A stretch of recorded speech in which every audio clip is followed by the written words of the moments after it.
अहम हो जाता है। और अब आपको मुख्यमंत्री योगी आदित्यनाथ का पूरा कार्यक्रम भी बता देते हैं। मुख्यमंत्री योगी आदित्यनाथ का हेलीकॉप्टर राम कथा पार्क हेलीपैड पर लगभग 11 बजे लैंड करेगा और जिसके बाद वो राम जन्मभूमि परिसर में तैयारियों का जायजा भी लेंगे। अयोध्या में चल रहे विकास कार्यों का निरीक्षण भी उनकी ओर से किया जाएगा। इसके साथ ही आपको बताएं कि योगी आदित्यनाथ सर्किट हाउस परिसर में वन विभाग और नगर विकास विभाग की प्रदर्शनी का अवलोकन करेंगे। साथ ही अयोध्या में सीएम योगी के निर्माणाधीन टेंट सिटी का निरीक्षण भी योगी आदित्यनाथ द्वारा किया जाएगा। इसके साथ समझिए कि मंडलायुक्त कार्यालय में दोपहर 2 बजे करीब 2 बजे से कानून व्यवस्था की समीक्षा करेंगे, जिसके बाद सीएम योगी श्री राम जन्मभूमि तीर्थ क्षेत्र न्यास के पदाधिकारियों के साथ बैठक भी करेंगे। तो योगी आदित्यनाथ मुख्यमंत्री का आज अयोध्या में ये पहुंच के पूरा कार्यक्रम है और हम सीधा हमारे सहयोगी अमित पांडे हमारे साथ जुड़ने वाले हैं। अमित, आज मुख्यमंत्री योगी राज जब वहां पर पहुंचेंगे तो क्या क्या वो अहम बिंदु होंगे जिन पर उनका ध्यान रहेगा?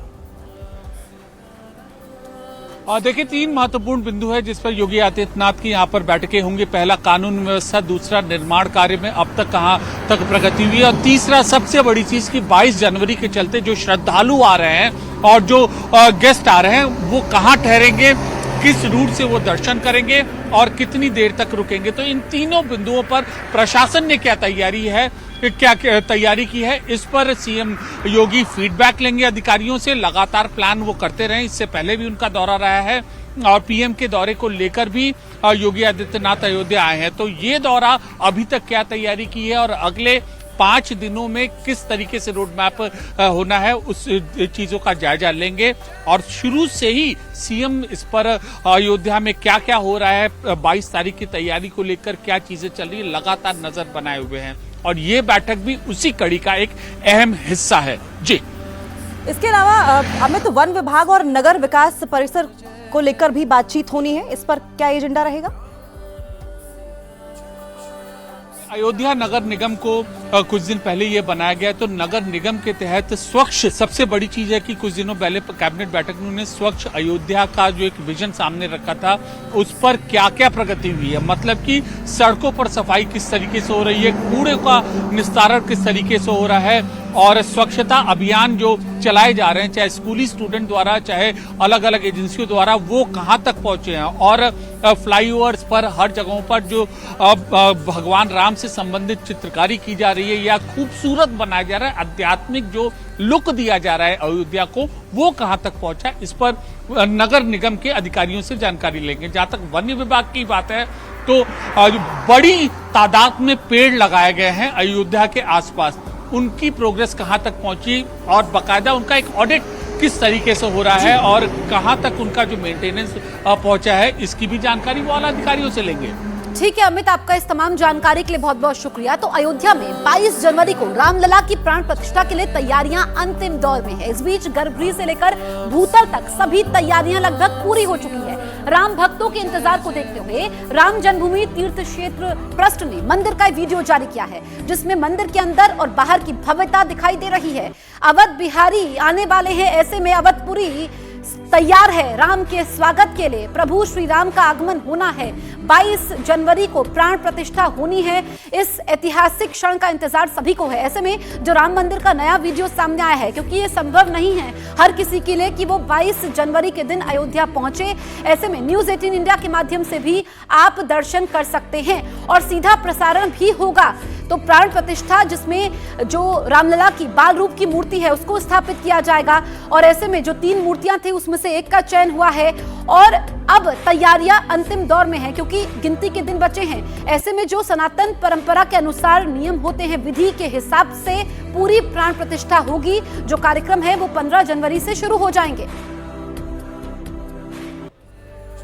भव्य है तैयारी, आ रहे हैं अवध बिहारी। जी हां, तस्वीरों को देखकर तो अंदाजा यही लगाया जा रहा है कि रामलला की प्राण प्रतिष्ठा को लेकर तैयारियां लगभग पूरी कर ली गई हैं। रामलला की प्राण प्रतिष्ठा कार्यक्रम के दौरान क्या क्या होने वाला है और उसकी पूरी डिटेल भी आपको इन्फॉर्मेशन वॉल के जरिए जरा दिखा देते हैं। देखिए, 15 जनवरी को रामलला के विग्रह यानी कि श्री राम के बाल रूप की जो मूर्ति है उसे गर्भगृह में स्थापित किया जाएगा। उसके बाद 16 जनवरी की अगर बात करें तो 16 जनवरी को रामलला के विग्रह के अधिवास का अनुष्ठान भी जो है वो शुरू कर दिया जाएगा। 17 जनवरी को रामलला की प्रतिमा को नगर भ्रमण के लिए निकाला जाएगा, लेकर जाया जाएगा, नगर भ्रमण करवाया जाएगा और उसके बाद 18 जनवरी को रामलला की प्राण प्रतिष्ठा की विधि जो है उसकी शुरुआत कर दी जाएगी, आरंभ होगा। 19 जनवरी को राम मंदिर में यज्ञ अग्निकुंड की स्थापना की जाएगी। वहीं उसके बाद 20 जनवरी की अगर बात करें तो गर्भगृह को 81 कलशों से के जल से पवित्र किया जाएगा, शुद्ध किया जाएगा। 21 जनवरी को रामलला का 125 कलशों से दिव्य स्नान कराया जाएगा। 22 जनवरी की बात करें तो मृगशिरा नक्षत्र में रामलला की प्राण प्रतिष्ठा होगी। ये हम एक एक करके आपको बता रहे थे कि कौन सी तारीख को, कौन से दिनांक को क्या होने वाला है। तो रामलला की प्राण प्रतिष्ठा का इंतजार इस वक्त देश ही नहीं बल्कि पूरी दुनिया को है। हर व्यक्ति इस ऐतिहासिक क्षण का साक्षी बनना चाहता है, लेकिन हर व्यक्ति के लिए 22 जनवरी के दिन अयोध्या पहुंचना संभव नहीं है। इसीलिए प्राण प्रतिष्ठा कार्यक्रम का पूरे देश में लाइव प्रसारण होगा। केंद्रीय मंत्री जी किशन रेड्डी ने बताया कि शायद ही कोई ऐसा शख्स होगा जो इस इवेंट को नहीं देखना चाहेगा। अयोध्या के राम मंदिर का प्राण प्रतिष्ठा कार्यक्रम लाइव ना देखे ऐसा कोई गांव नहीं रहेगा। सभी गांव में सभी लोग मंदिरों पे जाएंगे। भगवान का श्री राम जन्म स्थान पर जो लाइव प्रोग्राम होगा प्राण प्रतिष्ठा का, उसको देखेंगे, पूजा करेंगे, आशीर्वाद लेंगे।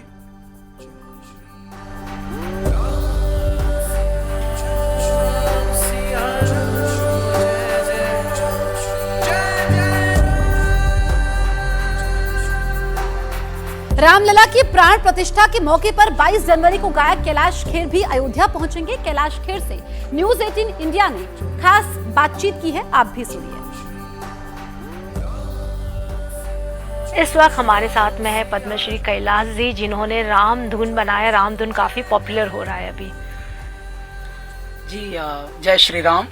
ऐसा लग रहा है जैसे राम युग प्रारंभ हुआ है और हृदय में, हर मन में, हर हृदय में जैसे राम बसे हैं और कुछ भी जो नेगेटिव बातें करते भी थे अब वो भी नहीं कर रहे। तो यही है राम के जगना। तो ऐसे में हम लोगों का राम धुन एक गाना आया है जो कि फिल्म का गाना है, जिसको लिखा है, कंपोज किया और गाया है आपके कैलाश ने, और चारों तरफ उसकी जय जयकार मच रही है। आजकल जो एक नया शब्द आया बुखार यानी वायरल, वो वायरल चल रहा है राम धुन। चारों ओर अब इसके जय जयकारे हो रहे हैं, लोग राम धुन गुनगुना रहे हैं। अब ऐसे लोग भी राम धुन गुनगुना रहे हैं जो पहले राम को काल्पनिक कहते थे। तो यदि राम घट घट में बसे हैं और उनका भी हृदय परिवर्तन हो रहा है, जो समझ लीजिए या तो अंधकार में थे या अंधकार से प्रयुक्त थे, वो भी अब प्रकाशमय हो गए हैं। अब सब जय जयकार हो रही है चारों ओर मेरे राम की। झूठ जगत का नहीं भरोसा, एक ही नाम। जय श्री राम, जय श्री राम, जय श्री राम। जब धुन की लागी राम नाम की, भूल गए सब काम। राम धुन, राम धुन, राम धुन, राम धुन, राम धुन, राम धुन। 22 जनवरी को रामलला की प्राण प्रतिष्ठा होगी। रामलला की प्राण प्रतिष्ठा से पहले अयोध्या में राम की मूर्ति का पूजन निर्माण स्थल पर ही शुरू होगा। खास बात यह है कि मूर्ति बनाने वाले शिल्पकार भी प्रायश्चित पूजा करेंगे। रामलला की प्राण प्रतिष्ठा का कार्यक्रम गणेश्वर दत्त शास्त्री के साथ प्रमुख आचार्य लक्ष्मीकांत दीक्षित संपन्न कराएंगे। 17 जनवरी को राम जन्मभूमि परिसर में ही प्रतिमा को भ्रमण करवाया जाएगा। सनातन परंपरा के हिसाब से ये सब होगा। 18 जनवरी से अचल प्रतिमा का अधिवास शुरू होगा। उसके बाद 18 जनवरी को सुगंध और गंधाधिवास भी होगा। 19 जनवरी को सुबह फलाधिवास और धान्य अधिवास संपन्न होगा। रामलला की अचल प्रतिमा को 20 जनवरी को पुष्प और रत्न अधिवास के साथ ही शाम को धृत अधिवास करवाया जाएगा। इसके बाद 21 जनवरी को क्या होगा ये आपको बताते हैं। शंकरा और मिष्ठान के साथ मधु का अधिवास होगा। 21 जनवरी को ही शाम को ही रामलला की अचल प्रतिमा को औषधि और शैया अधिवास करवाया जाएगा। राम की अचल प्रतिमा का द्वादश अधिवास भी संपन्न होगा। अब 22 जनवरी को क्या होगा ये बताते हैं। 22 जनवरी को राम जन्मभूमि परिसर में चतुर्वेद यज्ञ होगा। रामलला की प्राण प्रतिष्ठा का कार्यक्रम गणेश्वर दत्त शास्त्री के साथ प्रमुख आचार्य लक्ष्मीकांत दीक्षित संपन्न करवाएंगे। 22 जनवरी को भव्य मंदिर में मध्य दिवस में रामलला विराजमान होंगे। तो एक और जहां रामलला की प्राण प्रतिष्ठा का दिन नजदीक आता जा रहा है, तो वहीं दूसरी तरफ दूर दूर से भक्त अयोध्या पहुंच रहे हैं। अयोध्या में रामलला की भव्य प्राण प्रतिष्ठा की तैयारियों के बीच माता शबरी के वंशज बेर और धनुष तीर के साथ अयोध्या पहुंच रहे हैं। पौराणिक दंडकारण्य और अभी के गुजरात के डांग जिले में माता शबरी के साथ भगवान श्री राम और उनके भाई लक्ष्मण की मुलाकात के ऐतिहासिक क्षण को याद करते हुए माता शबरी के वंशज अयोध्या जा रहे हैं। माता शबरी के वंशज अयोध्या में 9 दिन तक चलने वाले 1008 कुंडीय यज्ञ में भी शामिल होंगे।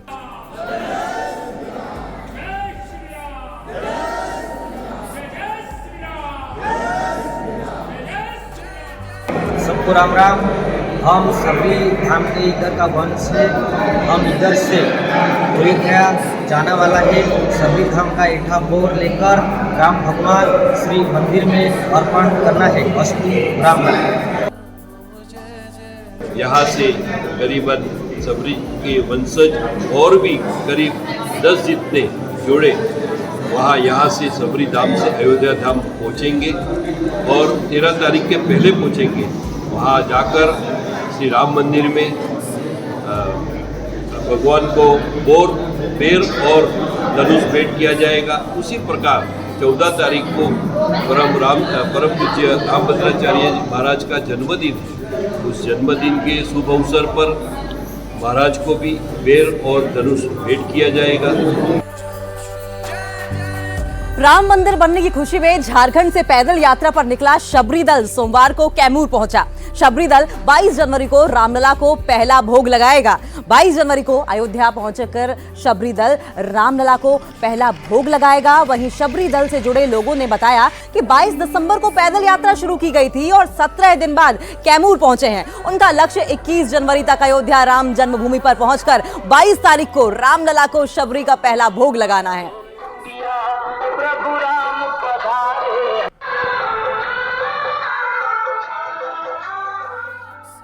और ये यात्रा धनबाद गोविंदपुर के बंधु चौक से 22 दिसंबर को शुरू हुई है और अभी हम लोग मोहनिया से आगे बढ़े हैं। इस जगह का नहीं नाम मालूम है मुझे, तो यहाँ पहुँचे हैं और हमारी मंजिल अयोध्या राम मंदिर है, जहाँ हमारी कोशिश होगी कि 21 जनवरी के शाम तक हम लोग पहुँच जाए और 22 तारीख को माता शबरी का भोग रामलला को लगाने की कोशिश करेंगे। तो अयोध्या में रामलला की प्राण प्रतिष्ठा 22 जनवरी को होने वाली है। लोग अपने अपने तरीकों से 22 जनवरी के लिए पूरी तरीके से तैयार हैं। इसी कड़ी में अंतर्राष्ट्रीय शिल्पकार दीपक विश्वकर्मा ने पत्थर की नाव बनाई है, जिसको देखने दूर दूर से लोग आ रहे हैं। खास बात यह है कि पत्थर से बनाई गई ये नाव पानी में तैर रही है और इसमें राम, सीता और लक्ष्मण बैठे हैं। दीपक ने ग्वालियर मिंट स्टोन का करीब 50 किलो वजनी पत्थर लिया, इसे तराशना शुरू किया। दीपक समेत 3 कारीगरों ने 40 दिन मशक्कत करके इसे तराश कर त्रेता युग के केवट संवाद दृश्य में तब्दील कर दिया।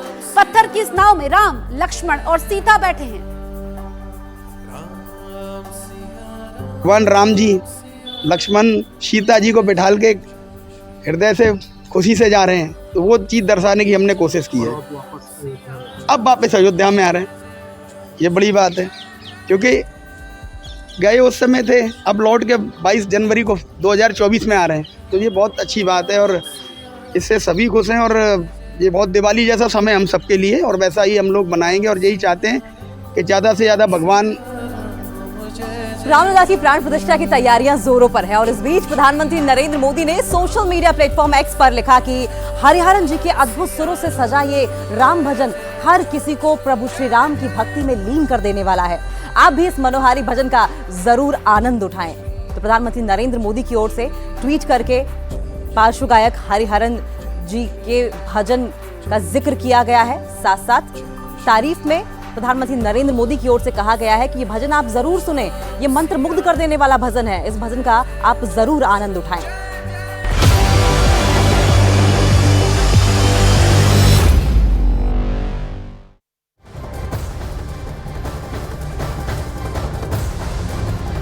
ब्रेकिंग न्यूज आपको बता दें, एक बहुत ही सनसनीखेज दावा सामने आया है। 5 साल पहले भारतीय वायुसेना के विंग कमांडर अभिनंदन वर्धमान को पाकिस्तान के चंगुल से छुड़ाने के लिए भारत ने पाकिस्तान पर हमला करने की पूरी तैयारी कर ली थी।